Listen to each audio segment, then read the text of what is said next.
Welcome to the Lead at Home podcast, where every episode is about learning how to develop our parenting skills to achieve the best for our children. Here are your hosts, Sarah Franco and Jala Gaines. Hey everyone, thanks for joining us today for the Lead at Home podcast. I'm Jala and this is Sarah. Hello. And today we're going to be talking about what it means to lead with love in your home. Yeah, I'm excited about this. And you know, when I was thinking through this, Jayla, I went to good old Google, because that's where you find the answers for everything, right? Yeah. But the definition of love, and I was just kind of curious, like, what is that definition? Yeah. And of course, it can be used as a noun or a verb. True. But as a noun, it means an intense feeling of deep affection or a great interest and pleasure in something. Okay. And then as a verb, feel deep affection for someone or like or enjoy very much. Now, I don't know about you. Interesting. I feel like I love my family a lot. Yes. I love my husband. I love my children. I do not have intense feelings of deep affections at all times, or great interest, pleasure, or like or enjoy them all the time. But still, I want to love them. Yeah.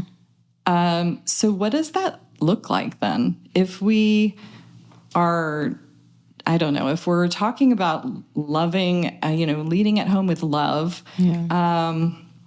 what is that supposed to look like? Because we're not always going to be happy with the choices our kids make or our spouse. Yeah. I don't know. What do you think?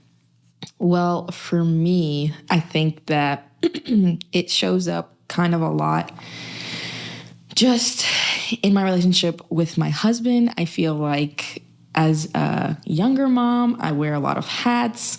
I work. I'm a wife. I'm a mother. I always have dishes to wash, clothes to wash. And I think sometimes I can get emotionally drained. And because of that, I can get kind of short. I don't have that intentionality behind it because it's just like, I'm at my end.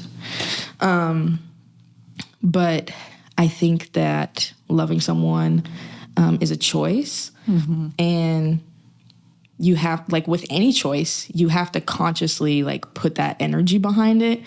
And, even when you don't like someone or when you're like, I'm not really feeling you right now, you still have to go out of your way and do that, go just a little further to love them. Yeah. And so, it definitely shows up in my marriage for sure.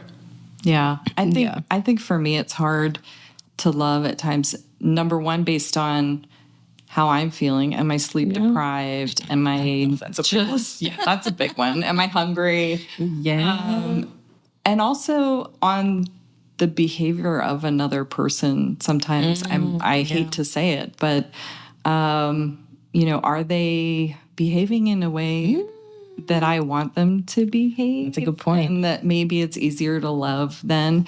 So I think just in us talking about that, the fact is there are going to be times that we're let down. There are going to be times that we are not at our peak performance. And I remember hearing once from somebody that instead of going by our feelings, to kind of lead your feelings where you want them to go.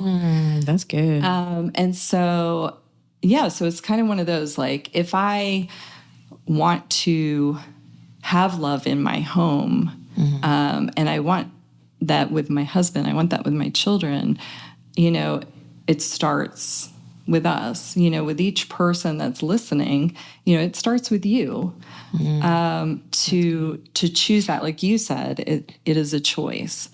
But then also, I think love can look different to a lot of different people. Yeah. So what does love actually look like then? Yeah, I feel like the way it's portrayed at least in, the media and television is, it's just this, I don't know if you've ever heard the term of love bombing, but it's basically just any romantic thing you can think of. Just, I'm going to shower you with gifts. I'm going to shower you with compliments. I'm going to do all that. But loving someone, we all have different love languages and ways that we best give love, ways that we best receive love. And I know that for me, it might sound, it's not materialistic, but I do like getting gifts. I like the knowing that someone thought about me and they picked something for me that they knew I would like. And so it can just look like giving a simple gift and like picking a flower that you saw from me outside. Like, to me, that means a lot, because it's like, you knew I liked roses and you got me a rose. Like, to me, that's intentional. That's love. It could also be, I had something to do. Like, I had a task that I needed to get complete. I had a deadline. And instead of, playing your video game, or instead of doing something else outside of the home, you decided to stay home and help me with that task. Right. That's like an act of love. Yeah. So. Yeah, I think I've always enjoyed those 5 love languages. Yeah. I don't know if anyone else has. I'm sure other people have heard of them, but if you haven't, gifts is one. And acts of service. I'm kind of an acts of service kind of. Physical affection. Yes. So like if you know that someone likes physical affection, maybe you give them a back rub or a foot rub, or like. Just, I think one time I remember all of my daughters and nieces were doing like a spa for the family. Yes. So their grandfather was downstairs and paying them money for, I think it ended up being like a 2-hour head rub. So maybe he's a physical affection guy. I don't know. But there's those. And there's words of affirmation. Words, yes. That's and a really big one. Quality time. And quality time, yes. So it'd be interesting to think of like, what is everyone in your own home to think about that, what their love languages might be. Honestly, we have debated in our house that we think maybe there's a 6th one, because my son... Really? Food.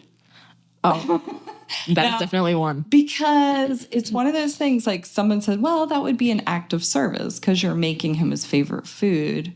But then would it fall under gifts if you buy it for him? I don't know. That's interesting. But that's kind of, So maybe that one's a 6th one. Maybe it's food. I don't know. Yeah, that's a debatable one. But so whatever that looks like, I think it would be a really neat thing for the listener to just take some time maybe and think through each person in your home. That's our challenge for the week here.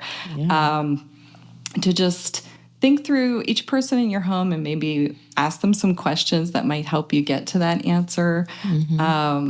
It's based off of a book by Gary Chapman. So if you're interested in grabbing that book, we're not, that's where you find it if you need more information about that. But those are the 5 basic ones. So I think that'd be really fun to do and a great way to grow in leading your family in love. Yes. So enjoy loving well this week. Bye, guys.